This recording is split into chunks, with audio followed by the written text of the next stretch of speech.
Often when golfers approach a wedge shot and they're trying to hit it nicely onto the green, their thought process might involve don't shank it, don't shank it, don't shank it, or don't hit it in the bunker, don't hit it in the bunker, don't hit it in the bunker. My hope is that by changing your perception of how you're hitting these shots, we can actually change the way you're thinking about them and change ultimately the resulting in the shot.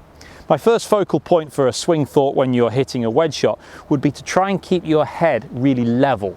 We see two things of golfers hitting wedge shots. One is the head goes up, one is the head go down. Neither of them are ideal. If a golfer's to lift their head on the way back, chances are they'll be too high on the way through. They'll thin their wedge shot and hit the top of the golf ball too much. The second one is the opposite. The head goes down in the backswing. Golfer can get too steep, dig the club into the back of the ball and hit wedge shots fat. So keeping your head on a nice level would be ideal.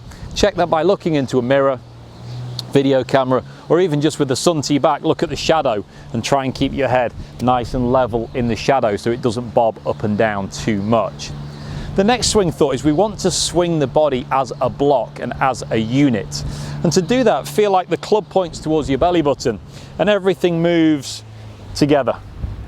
We don't really want the hands and arms going one way and the body staying here, or the hands and arms going this way and the body going this way. We want to feel like everything turns back and through as one nice solid unit. The next consideration in your chipping and pitching and short game shots with your wedges would be to make sure the swing is quite short and quite slow.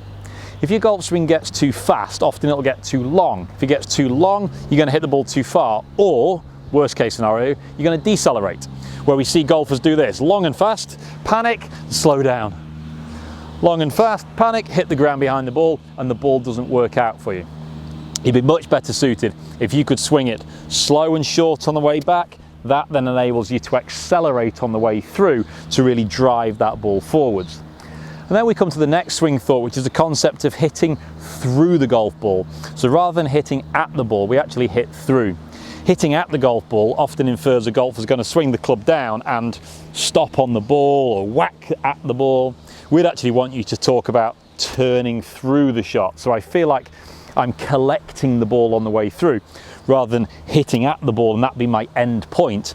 I actually hit through the ball and take it with me as I go on towards my front foot. So the concept of hitting down and through your wedges is super important, as is the next swing thought of having a nice high finish.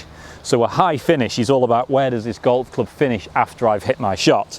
I can swing down and through and I have the club high in the finish. This stops golfers decelerating and quitting on the shot. So thinking about a wedge shot and finishing here, that worries me because that might be quitting on the shot and not accelerating through. I'd want to feel like I have a nice high finish to my wedge game. So using all 5 of those swing thoughts, and again, when we talk swing thoughts, we've got to be careful we're not overloading the brain and giving you too much to think about.